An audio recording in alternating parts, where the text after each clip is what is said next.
Pero ahora vamos a ver la influencia que muchas veces tiene el mundo y poder tratar de definir bíblicamente qué es el mundo, según la Biblia. Cuando nos encontramos con la palabra mundo en la Biblia se puede estar haciendo una referencia al mundo como cierto el planeta Tierra, como uno dice el mundo, el planeta Tierra, el mundo como la gente que hay en el planeta, o el mundo como un sistema, que es lo que uno habla de ser mundano, por ejemplo, que es el sistema de vivencia, el sistema de vivir, el sistema de comportarse, que mueva el mundo, y eso está bajo el dominio del maligno. Entonces, para empezar, vamos a ver el Primera de Juan, donde habla justamente del mundo.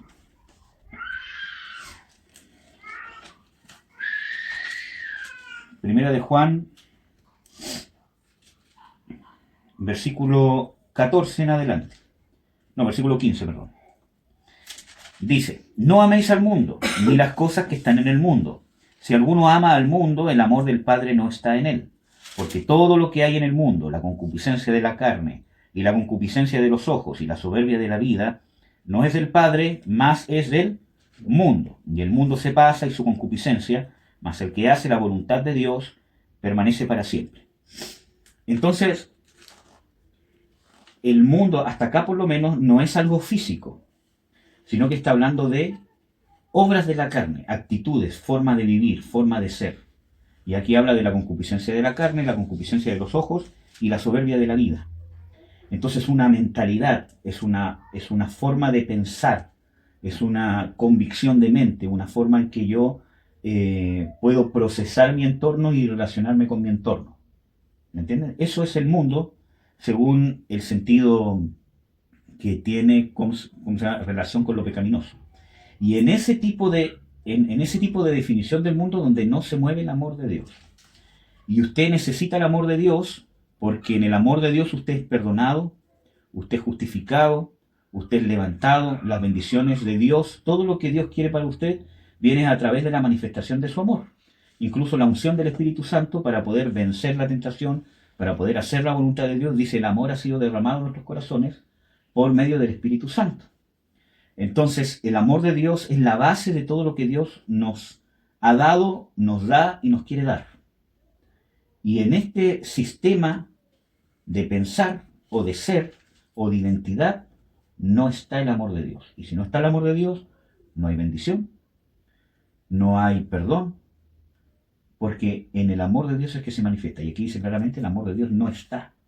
Por eso muchas veces, aunque hay ¿cómo se llama? Otras veces que es por otras causas, pero por eso muchas veces yo digo, ¿por qué no me siento amado por Dios?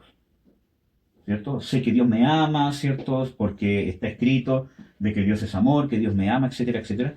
Pero ¿por qué no siento ese amor, ese impulso que me levante, que me dé ánimo, que me dé fortaleza? ¿Por qué no lo siento? Y muchas veces porque tengo mi mente y mi mentalidad, mi forma de ser, está en el mundo. Y ahí no se manifiesta el amor del Padre. Y muchas veces yo tengo una problemática, una lucha interna o un problema externo, ya sea en el trabajo, en la familia, en el matrimonio, ¿cierto? O un problema interno, ¿cómo se llama? Con mis luchas con la concupiscencia, con alguna tentación, y ocupo herramientas del sistema de pensar del mundo, y por eso que no venzo. Porque ahí no se manifiesta el amor del Padre. Y es el amor del Padre el que me da seguridad para entender que yo he vencido, para entender que hay una promesa, que todo lo puedo en Cristo que me fortalece, que ya no vivo yo, vive Cristo en mí, etcétera, etcétera. Porque el mundo es un sistema de pensar, no es solamente, ¿cómo se llama? Que usted escuche música que no sea hecha por un cristiano, por ejemplo. No porque usted escuche música que no sea hecha por un cristiano significa que está en el mundo, que se está contaminando con el mundo. El tema está que su forma de ser, su forma de pensar, su forma de sentir, ¿cierto? Esté contaminada con la forma de ser, con la forma de relacionarme, con la forma de encontrar gratificación, encontrar placer, encontrar paz, como lo hace el mundo. Acuérdense que hay dos tipos de paz. Una que da el mundo, justamente este sistema, y otra que da Jesús. No sé dónde está.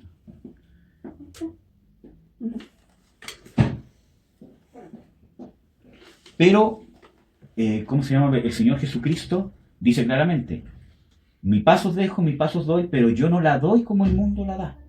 Eso es decir que el mundo sí da paz, o por lo menos una sensación de paz, terrenal y momentánea, pero que se basa en este sistema, que tiene que ver con la forma de pensar, con la forma de entender la vida, con la forma de cómo es mi alma. Y esto tiene que ver, por ejemplo, con lo que nos encontramos en Romanos 12. Romanos 12.2 dice de que no os conforméis a este mundo, a este siglo, a este sistema, ¿cierto? Sino renovaos o transformaos por la renovación de vuestro entendimiento. Entonces, ¿dónde actúa este sistema? En el entendimiento. Y eso es lo que tenemos que reformar. Y muchas veces, aún siendo cristianos, amando con un sentimiento genuino a Dios, ¿cierto? Queriendo amar con un sentimiento genuino a Cristo, ¿cierto? Muchas veces queremos amarlo, pero lo queremos amar con este sistema mundano del cual no nos hemos deshecho todavía. Mi forma de pensar, mi forma de ver la vida muchas veces lo hago a través de lo que obviamente he aprendido durante toda mi vida. ¿Me entienden? Por eso es que es tan importante el estudio de la Escritura. Por eso es que es tan importante que yo me impregne de Dios. Por eso es tan importante la oración, que yo me relacione con Dios y que nos relacionemos entre nosotros. Porque es la única manera que voy a poder deshacer 20, 25, 30, 40, 50, 60 años que he estado siendo educado por un sistema que está gobernado por Satanás. Entonces es imposible que yo reciba palabra una vez por semana, ¿cierto? Versus 24 por 7, ¿cuánto es? 240, 120, bueno, 168 horas por semana, y de esas 168 horas le doy 2 horas al culto a Dios, ¿cierto? Y 166 estoy constantemente siendo bombardeado por cosas del mundo. Entonces es imposible que le gane el gallito a la influencia de Satanás. ¿Me entienden? Por eso que es tan importante mi comunión íntima con Dios por mí. No porque qué van a pensar, porque si no van a pensar que soy frío, es por mí. Es por relacionarme yo con el que me salvó a mí. Yo no lo salvé.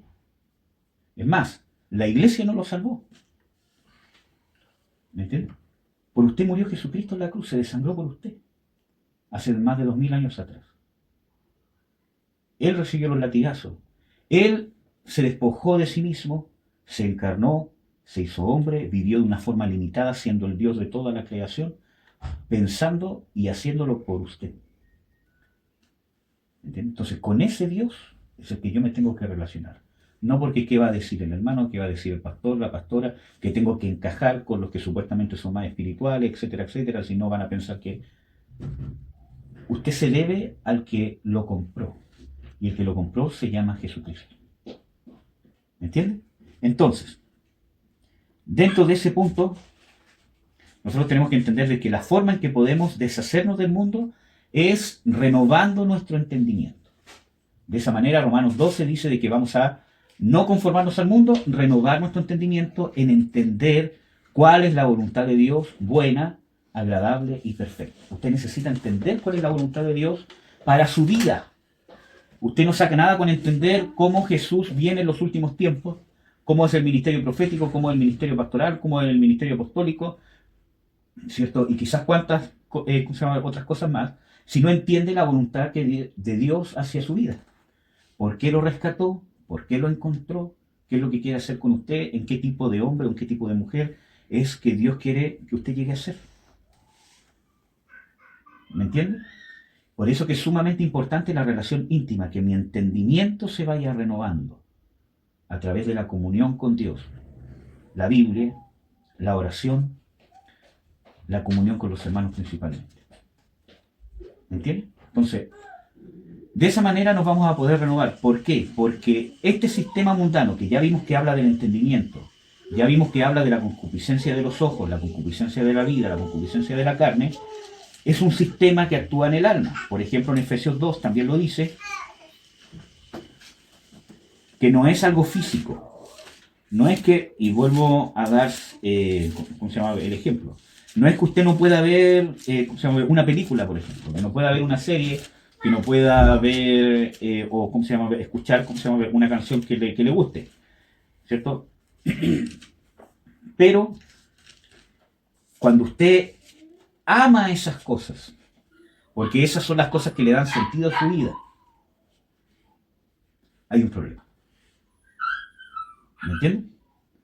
Cuando esas cosas es la única forma en que usted, por ejemplo, puede hallar paz, puede hallar tranquilidad, hay un problema.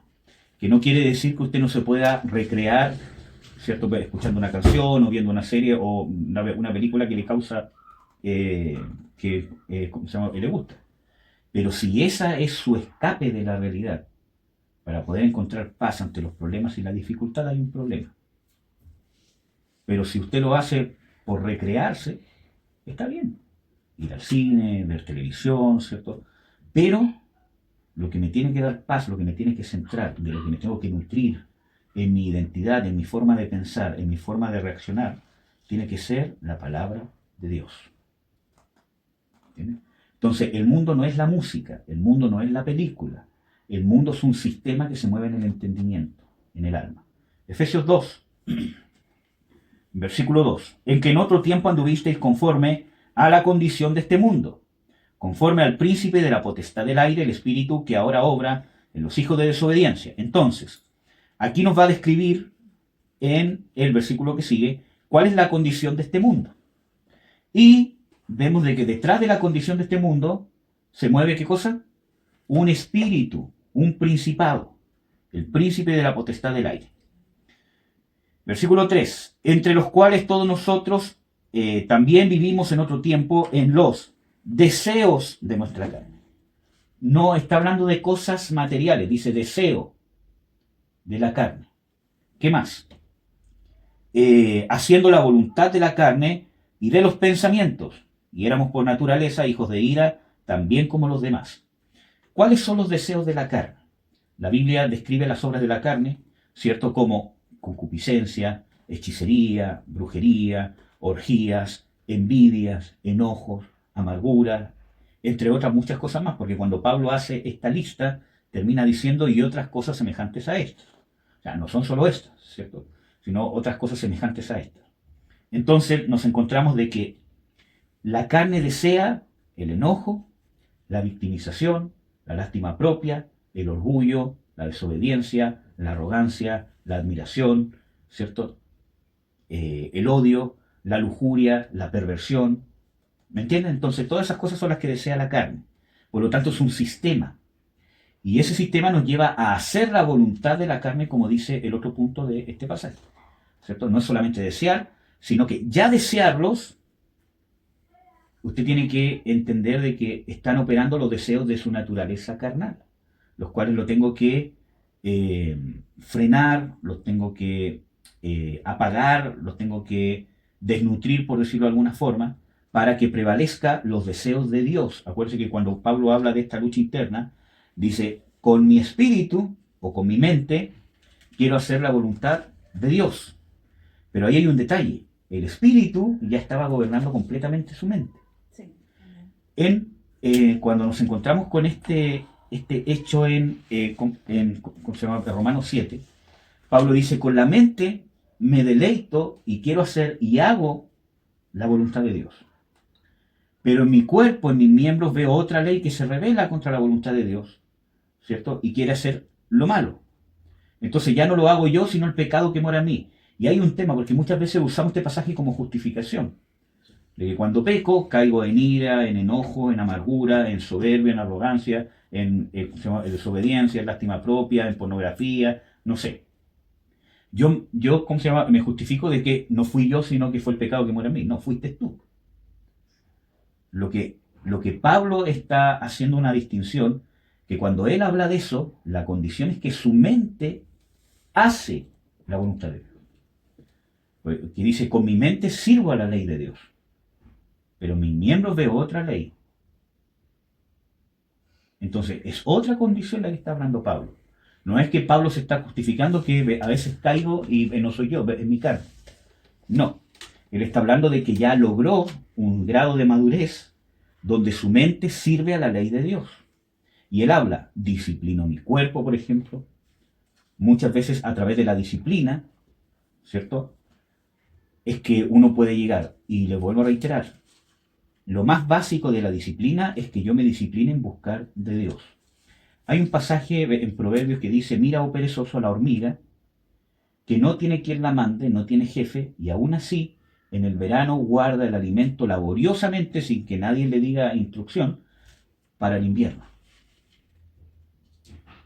Entonces muchas veces nosotros tenemos que tomar ese pasaje para nuestras vidas, ¿cierto? Mira, ¿cierto? O en tu pereza de no buscar de Dios, que las hormigas, ¿cierto? Sin tener jefe ni capital lo hacen, para guardar alimento espiritual para el momento de la tentación o la tribulación. ¿Entiendes? Entonces lo mismo, si usted no logra disciplinarse o autodisciplinarse de tal manera que no necesite que alguien esté encima repitiéndole tienes que buscar de Dios para poder sobrevivir tú, entonces yo tengo que decir, tengo que llegar a esa condición. Tengo que pedir consejo, me tengo que ministrar, o alguien tiene que estar encima mío hasta que yo logre llegar a esa instancia. Tengo que entender que lo necesito. ¿Entiendes? Entonces, volviendo a Efesios, también habla de haciendo la voluntad, no solo de la carne, sino de los pensamientos. Entonces, por eso que Pablo dice de que con su mente, con sus pensamientos, ya servía a la ley de Dios.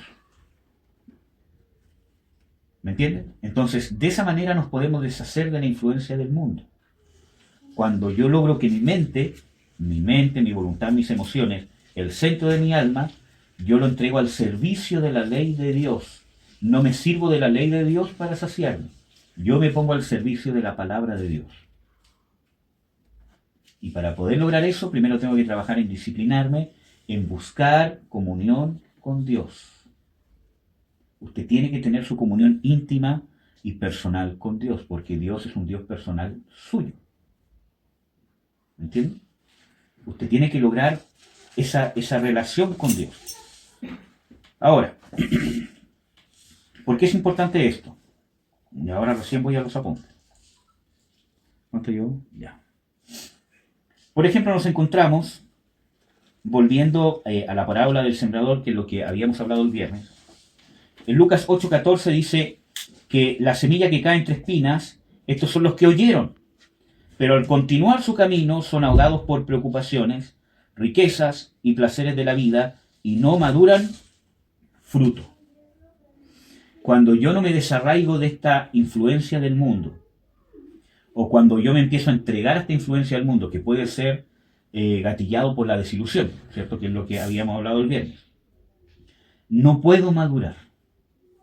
Me puedo sentir un cristiano maduro, puedo pensar que soy maduro porque tengo cierto conocimiento, etcétera, etcétera, pero no doy el fruto que Dios espera que dé. ¿Me entienden? ¿Por qué? Porque oí la palabra, o quizás entendí la palabra en el sentido mental o intelectual.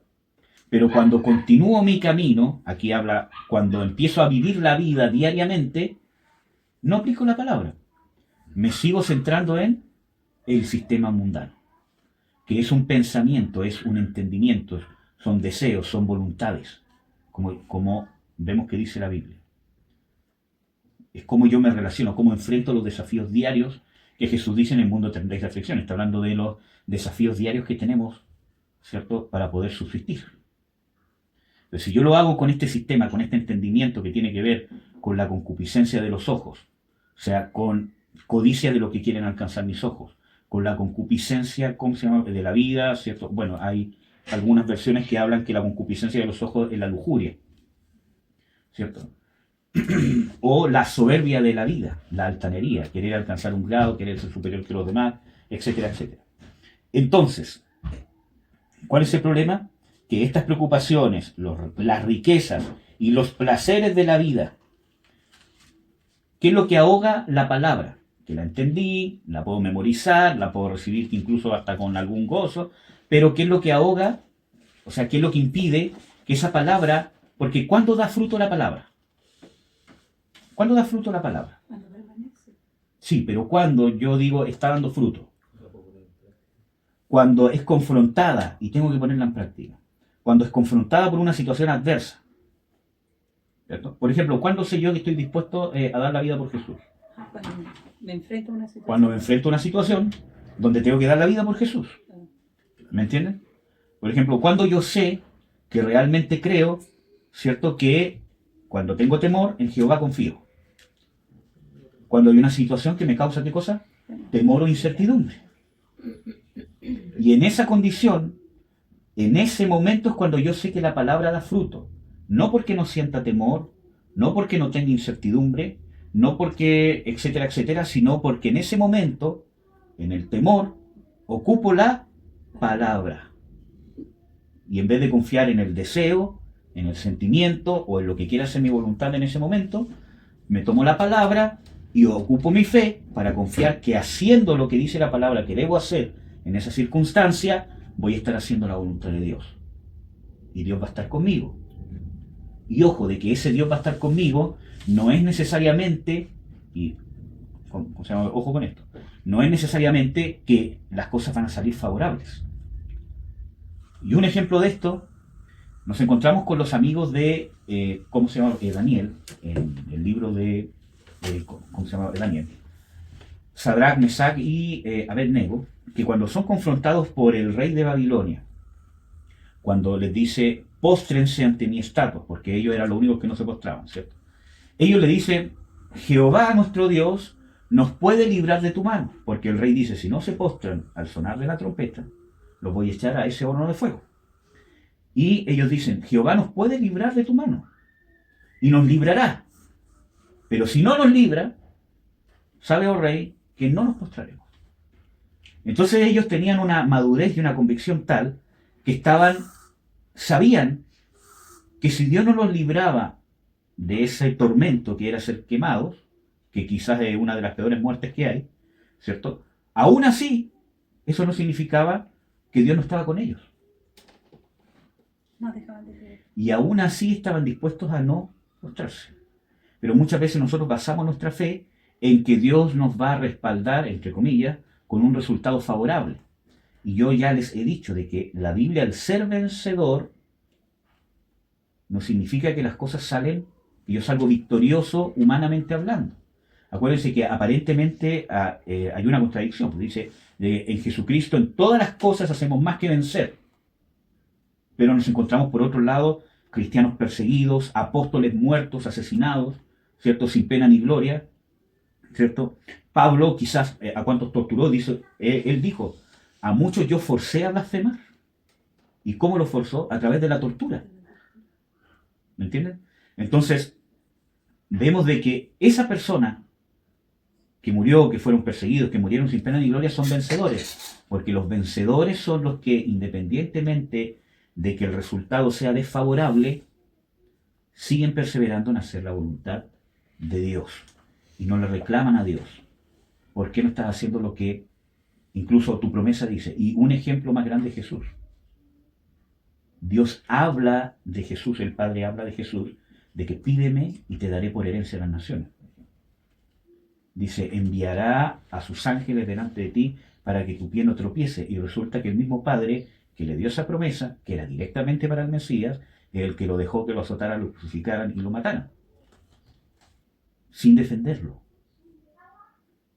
Pero Jesús se mantuvo en su condición porque sabía de que él era un vencedor no significa salir victorioso, humanamente hablando. ¿Me entienden? Entonces, volviendo a Sadrach, Mesach y, Abednego.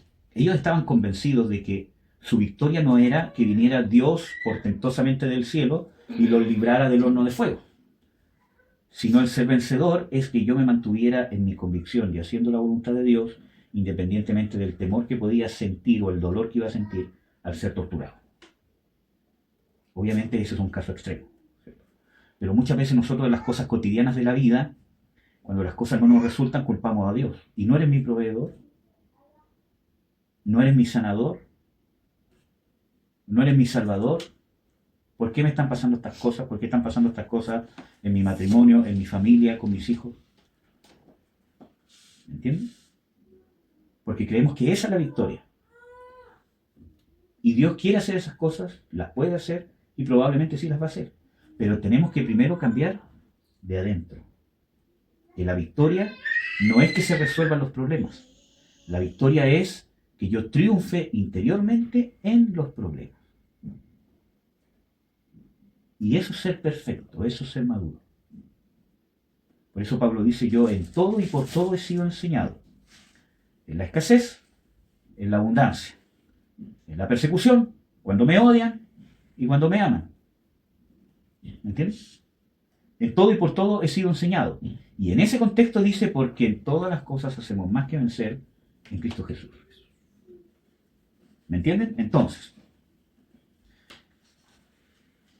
nosotros también tenemos que entender de que la palabra da fruto, para volver a lo que estábamos hablando del principio. La palabra da fruto cuando es confrontada, y en ese momento yo me mantengo como un vencedor. No que se arregla la problemática. ¿Cierto? Yo digo no temeré, y porque empiezo a repetir no temeré, no me va a pasar nada. Sino porque puedo vencer el temor, lo interno. Y aunque la situación o la problemática siga, yo me mantengo creyendo. Por ejemplo, en una crisis, económica, que quizás es lo más común que se vive. ¿Cierto? Como todos saben, hay altos y bajos. De repente estamos bien, de repente no estamos muy bien, y eso es parte de la vida. Todos quisiéramos que tuviésemos, no sé, algún dinero guardado por ahí que nos diera cierta estabilidad, y quizás viviríamos muy felices y muy tranquilos. Pero Dios aprovecha esas circunstancias para perfeccionarnos. Porque lo que quiere que, por ejemplo, en la crisis económica, ahí es confrontada la palabra de que Dios es mi proveedor o que Dios está conmigo. Porque tengo que dejar los deseos de este sistema del mundo, ¿cierto? Y las preocupaciones que ahogan la palabra y que impiden que dé fruto. Y en ese momento yo tengo que decidir, o va a dar fruto la palabra, o estas preocupaciones y estos afanes y las riquezas la van a ahogar. Entonces, si yo sigo centrado en las cosas naturales, ¿cierto? Se va a ahogar y no va a dar fruto, porque no voy a permitir, ¿cierto?, que mi corazón cambie y venza esta situación. En cambio, ese es el momento en que yo puedo recurrir a la palabra. No, Señor, tú eres mi proveedor, tú estás conmigo. Y aunque esta situación esté difícil y no se arregle, porque puede ser que no se arregle, ya sea una crisis económica o salud, etcétera, etcétera, aunque no se arregle, yo me voy a mantener fiel a ti y a tus convicciones. Aunque siento incertidumbre, siento temor, siento muchos sentimientos, ¿cierto? Muchos deseos, ¿cierto? Yo me voy a mantener luchando en contra de eso y apoyándome en tu palabra. ¿Me entienden? Y ahí recién la palabra da fruto. Entonces el fruto no es que el problema se vaya. El fruto es que yo me mantenga creyendo. Y ese es uno de los errores más grandes que se ha cometido en la iglesia. Porque muchas veces un hermano está pasando una crisis, ¿cierto? Y le decimos ore, ayune, etcétera, etcétera. Y no se va inmediatamente la problemática y no se soluciona. Y a veces le decimos es que hay un problema, tiene que orar más. Y a veces sí, ese es el problema. A veces tiene que orar más en el sentido de que tiene que buscar más de Dios para que Dios le muestre cuál es la raíz del problema. Pero a veces tiene que, hermano, ánimo, siga buscando de Dios. Porque si quiere ser perfecto, manténgase firme en esta crisis que está pasando. Siga perseverando. Porque no se vaya el problema, significa que usted no es vencedor. O no puede vencer. ¿Entiende? No es el fin de Dios que se termine el problema. Aunque Dios no quiere que estemos en problema. Pero no es el fin de Dios que se termine el problema. La prioridad de Dios es que en el problema usted se convierta en un vencedor. ¿Me entiende? Entonces, la palabra se ahoga. De esa manera se ahoga. Eso significa que se ahoga la palabra. ¿Me entienden? Y para terminar, si Dios así lo quiere. En Mateo 13:22, continuando, con la parábola del sembrador. Mateo 13:22. Dice, y el que fue sembrado entre espinas, este es el que oye la palabra, pero el afán del mundo y el engaño de la riqueza ahoga la palabra y se hace infructuosa. Si ustedes se dan cuenta, Jesús se está refiriendo a alguien que oye la palabra. Y muchas veces creemos que esta es gente mundana y que estos que oyen la palabra son los que escuchan el mensaje cuando salimos a predicar en la calle. Y aunque puede ser, pero no necesariamente eso. Puede ser un cristiano que participa constantemente en los cultos, que oye la palabra, pero después de las 2 horas que está en el culto o la hora que está en el culto y sigue su vida, como veíamos, ¿cierto?, en Lucas, que cuando continúa su camino, ¿cierto?, ¿qué pasa? En vez de aplicar la palabra en los momentos que la palabra es confrontada, las riquezas, el engaño de las riquezas, los placeres de esta vida, querer saciar los placeres de esta vida por sobre hacer la voluntad de Dios, ¿cierto?, etcétera, etcétera, yo en vez de usar la palabra para vencer esa situación interna, no la externa, aunque no se arregle lo externo, pero internamente no uso la palabra para mantenerme fiel, entonces la palabra no da fruto. Vamos a leer Marcos 4, 16, 4, creo que el 17 al 19. Dice, y otros son los sembrados entre los espinos. Estos son los que han oído la palabra, otra vez, gente que oye la palabra. Pero los afanes de la vida presente y el engaño de la riqueza y las codicias de las demás cosas, entrando, ahogan la palabra y llega a ser infructuosa. ¿Cuál es un factor que se repite en todo esto? Que hace de que seamos gente infructuosa, que no dé fruto. Y para que en el momento, por eso que es algo que nosotros tenemos que cultivar, no es algo mágico, para que en el momento que la palabra es confrontada, usted pueda dar fruto, no es que en ese momento usted se ponga a buscar a Dios, porque usted tiene que sembrar para cosechar. Dice, cierto, en las Escrituras, que si sembramos para la carne, segaremos ¿qué? Corrupción. Pero si sembramos para el Espíritu, vamos a segar o cosechar vida eterna. ¿Me entienden? Entonces, no es que en el momento usted se ponga a buscar el versículo bíblico, aquí dice la Biblia sobre el temor, sino que usted cultive. Por eso queremos traer todos los pasajes que hablaba de el entendimiento, que necesito renovar mi entendimiento, necesito no conformarme a este mundo, a este siglo, a través de la renovación de mi entendimiento. Que la palabra, yo me empiece a identificar con la palabra, con la moral de Dios, con los propósitos de Dios, con el sentir de Dios, pero si ni siquiera sé qué es lo que siente Dios, qué es lo que quiere Dios con la humanidad, qué es lo que quiere Dios conmigo, qué es lo que opina Dios sobre el aborto, sobre el sexo, sobre la lujuria, sobre la perversión, sobre el dinero, sobre gastar el dinero en esto, sobre el alcohol, sobre la droga, sobre todas esas cosas. Si yo no tengo idea cuál es la voluntad de Dios con respecto a eso, entonces, ¿cómo voy a estar renovando mi entendimiento? Y eso lo voy a entender a través de escudriñar las Escrituras. Necesitamos escudriñar las Escrituras, y más en estos tiempos.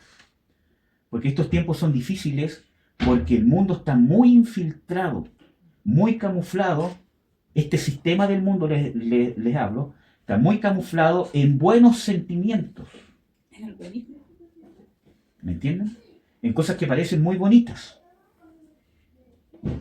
Y uno de los ejemplos que, yo siempre doy, Satanás obró en Pedro, ¿cierto? A través de una soberbia encubierta que tenía Pedro, se la disfrazó de un buen sentimiento. Oye, Jesús dijo que va a morir. Jesús dijo que lo van a crucificar. Dile que no. ¿Cómo vas a permitir que tu maestro sufra? ¿Está loco tu maestro? Y ahí partió el pajarón. Dijo, maestro, ten compasión de ti, ¿cierto? Y no vayas a la cruz. Y para sorpresa de él, Jesús se dio media vuelta y le reprendió al diablo que estaba dentro. Yo creo que Pedro había quedado espantado cuando sintió que se manifestó el diablo en él. Porque lo que le ministró Jesús a Pedro ahí fue liberación. Porque pese a que físicamente le estaba hablando a Pedro, pero le estaba hablando a Satanás dentro de Pedro. Dijo, Satanás, sal de ahí. Apártate de mí. Porque no pones la mira en las cosas de Dios, sino en las de los hombres. Haciendo referencia a los deseos de la carne, a los deseos de salvar mi vida, a la autocompasión, a la lástima propia, a lo bonito. Entonces fue muy bonito lo que el diablo le pintó. Y así con más empeño está disfrazado en este tiempo. Date un gusto. Tú tienes derecho a esto. ¿O qué importa? ¿Me entienden? Entonces necesito renovar mi entendimiento a través de la Escritura. Porque mi mente natural, sin la influencia diaria de la Escritura, no puede permanecer fiel a Dios. Es como que yo sea tan ingenuo de pensar que puedo usar mi auto si no le echo benzina. ¿Por qué no parte? ¿Por qué funciona mal? ¿Entiendes? Entonces, no puedo ser fiel a Dios si no nutro mi mente y mi entendimiento con las Escrituras. Y me tengo que disciplinar, tengo que ser duro conmigo. Y a veces somos duros y disciplinados para otras cosas. Para hacer ejercicio, para hacer dieta, para cosas que nos importan. Entonces, si usted puede ser disciplinado para otras cosas y no con la palabra de Dios, es porque su corazón está inclinado hacia esas cosas. Y necesita arrepentirse, convertirse y empezar a pedirle a Dios y empezar a tener más comunión con la palabra, con la oración, con el cuerpo, con la adoración, etcétera, etcétera, para que su corazón se impregne de amor hacia las cosas de Dios. Porque nuestra carne no ama las cosas de Dios. Y yo tengo que ser disciplinado para luchar contra eso. Y cuesta. No se sienta culpable cuando usted diga fallé y ya Dios me desechó hasta con un rayo del cielo y me lo va a tirar a la cabeza en cualquier momento. Siga perseverando. Siga perseverando. Si el amor de Dios es eterno, Dios no lo va a dejar. Es como si, ¿cómo se llama? Mi hijo me dijera, papito, ¿cómo se llama? Ella no me ama porque no, solté la leche en él. O porque me retaste, ya no me ama. No, si te amo, hijo, sí. Sigues siendo mi hijo. Sigues en mi casa. Sigo cuidándote, sigo amándote. ¿Me entiendes? Cuanto más el pacto que hizo Dios con la sangre de su propio hijo, vamos a creer que se va a quebrantar por nuestra infidelidad. Por eso Pablo dice, nosotros podemos ser infieles, no como una permisión, pero Jesús no puede negarse a sí mismo. Porque el pacto que hizo fue un pacto tan grande que Dios no lo puede, en el sentido no de que Él no pueda, que tenga esa incapacidad, sino que es imposible que Dios lo deshaga, porque cuando lo hizo, en su eterno presente vio todo, pasado, presente y futuro de nuestras vidas. Y aún así quiso hacer el pacto. ¿Me entienden? Entonces tenemos que desechar las cosas del mundo, en nuestra mente, en nuestra forma de pensar. Este sistema, esta forma de pensar, de ver la vida, de encontrar soluciones, de resolver nuestra problemática, porque si no va a ahogar la palabra.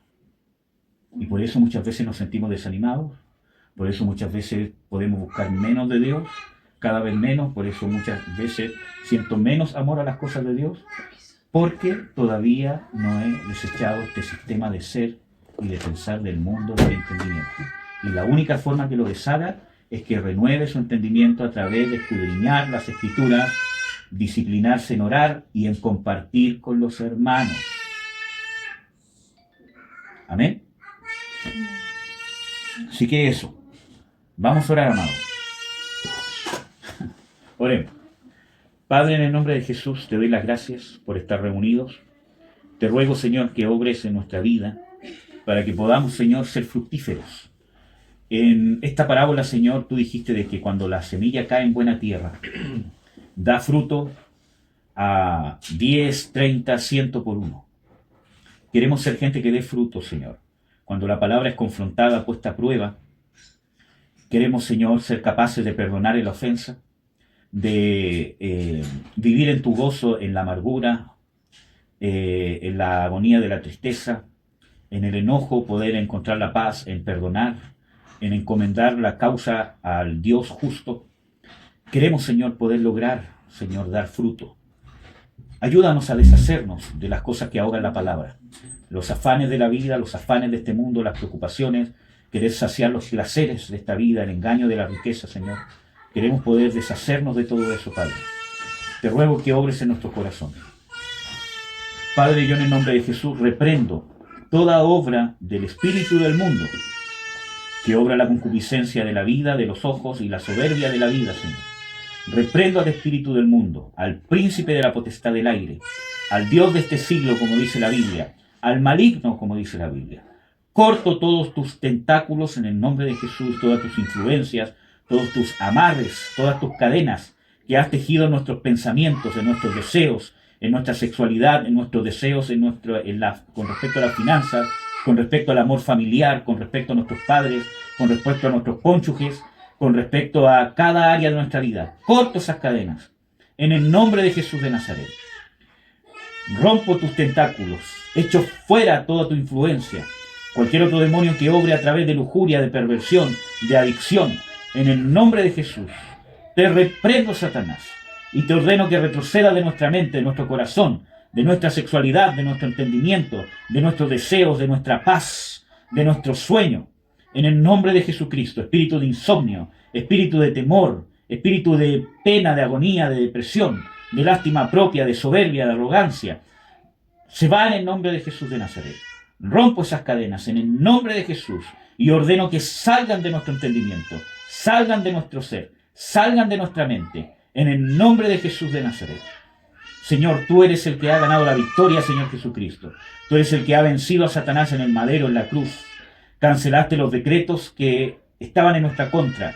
Expusiste, humillaste públicamente a los principados y a las potestades y triunfaste sobre ellos en la cruz. Nosotros nos tomamos de esa victoria, Señor. Tú eres nuestro Señor, tú eres nuestro Rey, tú eres nuestro Padre. Límpianos, purifícanos de toda maldad y ayúdanos, Señor, a ser disciplinados. Reprendo todo espíritu de pereza espiritual, de agonía espiritual. En el nombre de Jesús, todo espíritu que pone hastío a las cosas de Dios, que pone pereza a las cosas de Dios, que nos quita la fuerza, la voluntad para poder buscar de Dios. En el nombre de Jesús de Nazaret. Tú eres nuestro Señor, tú eres nuestro Dios. Nos ponemos en tus manos, Señor, reconociendo que necesitamos ser perdonados por ti, que hemos fallado, que hemos sido infieles, que tú eres nuestro Dios. Y te damos gracias porque tú siempre has permanecido, permaneces y vas a permanecer fiel. Gracias, Padre, porque en ti podemos contar, en ti podemos estar seguros, Señor. Gracias, Señor, por tu Hijo Jesucristo. Llénanos de tu unción, de tu fuerza, para poder ser vencedores en toda circunstancia. Amén.